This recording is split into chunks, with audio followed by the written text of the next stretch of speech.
ଦେଖନ୍ତୁ ଯେମିତି ଗୋଟେ ହାର୍ଟ ଆଟାକ୍ ହେଲେ କି ବ୍ରେନ୍ ଷ୍ଟ୍ରୋକ୍ ହେଲେ ଗୋଟେ ଗୋଲ୍ଡେନ୍ ଆୱାର ଯେମିତି ଥାଏ ଗୋଟେ କହନ୍ତି ଏତିକି ସମୟ ଭିତରେ ଯଦି ଟ୍ରିଟମେଣ୍ଟ ପାଇବ ସେ ଲୋକଟା ଏଠି ସେମିତି ଏ କ୍ରାଇମରେ ଗୋଟେ ଗୋଲ୍ଡେନ୍ ଆୱାର ଥାଏ ସେ ଗୋଲ୍ଡେନ୍ ଆୱାର ବର୍ତ୍ତମାନ ଓଭର ହେଇଗଲାଣି 2.5 ବର୍ଷ ହେଇଗଲାଣି ଚାର୍ଜସିଟ୍ ସବମିଟ୍ ହେଇକି ଟ୍ରାଏଲ୍ ଅଧା ସରିଲାଣି ଏ ଷ୍ଟେଜ୍ରେ ର୍ୟୁମର ହେଉଛି ଯେ सीबीआई इनक्वारी हम CBI is nothing special police जहाँ इन्वेस्टिगेशन करे सीबीआई हूँ सेम पुलिस से माने सही क्राइम उपर करेंगे किंतु जदि प्रमाण नष्ट हो जाइए एविडेंस किसी मिलवार चांसेस नथिबो सीबीआई इनक्वारी कौन करिवो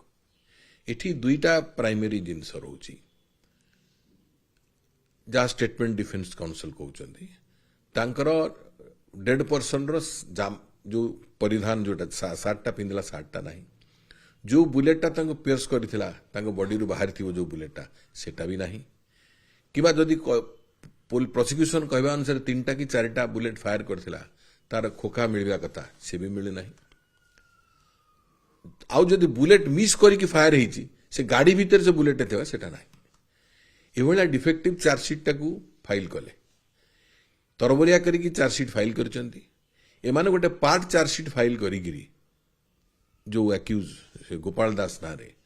इन्वेस्टिगेशन को ओपन रखी पारि थांते जहाँफल कि जदि फर्दर इन्वेस्टिगेशन किसी आसी था तथ्य तापर पुणी से लाइट रे इन्वेस्टिगेशन करी फाइनाल चार्जसीट दे पार थांते एठी लोकलोचन रे जिनसटा को चपे देवाई जिते जल्दी चाह ये करके कन्विक्ट करके पनिशमेंट दे दियो जेमिति परी केस रे आपणकर हैला एठी प्रश्न होची किए करि परिबो सब बेले आईन रो प्रोसेस अनुसार इनफॉर्मेंट जदि तांकर परिवार लोक के ही थांती चार्जसीट सबमिट हैला परे से जदि से चार्जसीट रे जो इन्वेस्टिगेशन को जदि डिसैटिस्फाइड हेबे ताले से गोटे प्रोटेस्ट पिटिशन कोर्ट रे दे पारता से बेला प्रोटेस्ट पिटिशन देले नाही ता माने जे इनफॉर्मेंट कंप्लेनेंट से सैटिस्फाइड विथ द चार्जसीट वर्तमान 2.5 वर्ष परे कहउचंदी आमे करा जाऊ आपण कहले हेबो नाही तेणु आपण आउ गोटे पिटिशन दरखास्त करेंगे जे यही लाकुना आम जानी नथिलु यही लाकुना अच्छी ये तथ्यटा आसुची या पर आउ थे इन्वेस्टिगेशन करने से गोटे दरखास्त करें जदि ट्रायल कोर्ट रिजेक्ट कला ता एगेन्स्ट से हाईकोर्ट आसिक गोटे डायरेक्शन नहीं पारे द्वितीय जिनस जदि पुलिस इन्वेस्टिगेशन को आंकर भरोसा नथिला राज्य पुलिस इन्वेस्टिगेशन भरोसा नथिला ताहाले परिवार कौन सदस्य हाईकोर्ट रे कर पारे जे आम राज्य सरकार को पुलिस विभाग उपर विश्वास नहीं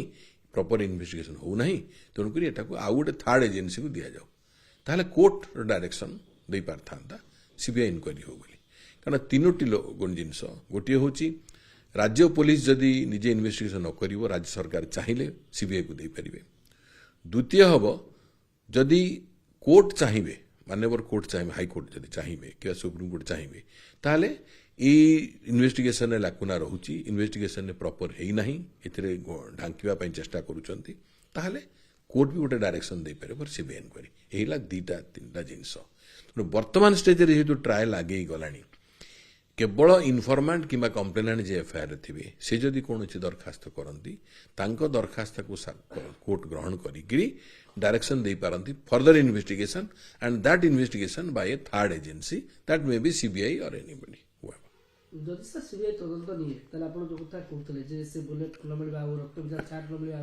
तो से सब कथा तदंत पर आरंभ से तदंत आरंभ ताको खोजियो नेचुरली जेतेबेले सीबीआई नब पिछलाटा को भी नब किंतु पिछलाटारे प्रमाण तथ्य काहे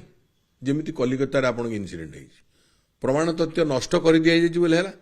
किंतु चार्जसीट सबमिट करके 57 दिन भीतर दे देले पनिशमेंट काहे तो इन्वेस्टिगेशन ओपन रखिलानी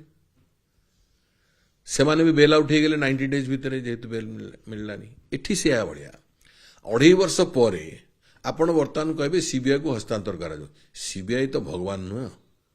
जे से कौटू तथ्य गुड़िक आविष्कार कर तथ्य थिले सीना आविष्कार करेंगे तथ्य जदि कौटी नष्ट हो जाइथिबो तेणुक प्रकृत अपराधी किए पाखे पहुंचापी भावुची सीबीआई फेल भी हो पारे बड़ कथा मोटिव ऑफ मर्डर सेटा भी बर्तमान पर्यंत स्पष्ट होइनी तो ताकू से एंगल तो सही तो डिफेन्स काउंसिल डिफेन्स होची सेटा ଯେ ମୁଁ କାହିଁକି ତାକୁ ମାରିବି, ମୋର ତା ସାଙ୍ଗରେ କିଛି ଶତ୍ରୁତା ନଥିଲା। ଏଇ ଯେଉଁ ଜିନିଷଟା ଏଇ ଜିନିଷଟା ସିଏ କହୁଛି, ତାକୁ ଯେଉଁ ସ୍କେପଗୋଟ୍ ଗୋଟେ କରାହେଇଛି, ଯେଉଁ କ'ଣ ଷ୍ଟୋରି ହେଉଛି, ଅନ୍ୟମାନେ ଯାହାକୁ ପଲିଟିକାଲି କହୁଛନ୍ତି,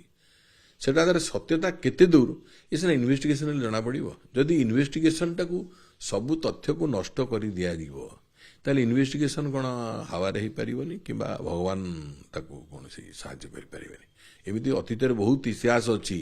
ଯେ ବହୁତ ମୃତ୍ୟୁକୁ ବି ଛୁପି ଯାଇଛି, ସେ କେବେ ଲୋକଲୋଚନକୁ ଆସିପାରେ ନାହିଁ। ଏସଭଳିଆ ଗୋଟେ ହତ୍ୟା ହେଇପାରେ। ତ ମୋଟାମୋଟି ଦେଖିବାକୁ ଗଲେ ଯଦି ନୂଆ ଏଜେନ୍ସି ବା ସିବିଆଇ ତଦନ୍ତ ଦାୟିତ୍ୱ ନିଏ, ତାହେଲେ ସେ ମୂଳରୁ ଆରମ୍ଭ କରିକି ସେ ପଲିଟିକାଲ ଦିଗ, ଯୋଉ ବିଜନେସ ଦିଗ, ସେ ଦିଗରେ ବି ତଦନ୍ତ ହେବ। ସେ ଜିନିଷଟା ହେଇପାରେ। କାହିଁକି, ଇନଭେଷ୍ଟିଗେସନ ତ ଯେହେତୁ ଲାକୁନା ରହିଛି, ସିବିଆଇ ବର୍ତ୍ତମାନ ଯଦି ଚାର୍ଜ ଦିଆଯାଏ, ସେଇ ଆଙ୍ଗେଲ ଗୁଡ଼ାକ ଇନଭେଷ୍ଟିଗେସନ କରିବ। ସେଥିରେ ବହୁତ ଲୋକ ପଡ଼ିପାରନ୍ତି, କିନ୍ତୁ ଇନଭେଷ୍ଟିଗେଟିଂ ଏଜେନ୍ସିର ଲାକୁନାଟାକୁ ସିନା ସିବିଆଇ ଧରିବ, କିନ୍ତୁ ପ୍ରମାଣ ପାଇବ କୋଉଠୁ? ଏଠି ହେଇପାରେ ସିବିଆଇ ତଦନ୍ତ କରି କହିପାରେ ଯେ କ୍ରାଇମବ୍ରାଞ୍ଚ ଓଡ଼ିଶା ଏଇ ଇନଭେଷ୍ଟିଗେସନ କରିନଥିଲା। ଏଟା ଗୋଟେ ତାଙ୍କ ଉପରେ ଗୋଟେ ଥାପା ଆସିପାରେ, କିନ୍ତୁ ତଥ୍ୟ କୋଉଠୁ ଆଣିବେ? ତଥ୍ୟ ସିନା ଯଦି କ୍ରାଇମବ୍ରାଞ୍ଚ ବାଲା ଲୁଚେଇ କେବେ ରଖିନଥିବେ, ଡେଷ୍ଟ୍ରୟ କରିଦେଇଥିବେ, ଯଦି କରିଥିବେ, ତାହେଲେ ସିବିଆଇ କୋଉଠୁ ପାଇବ? ସିବିଆଇ 2.5 ବର୍ଷ ପରେ ଇନଭେଷ୍ଟିଗେସନ କେତେ ଦୂର ଫଳପ୍ରଦ ହେବ, ଏଇଟା ମୁଁ ଭାବିପାରୁନି, ମାନେ କେବେ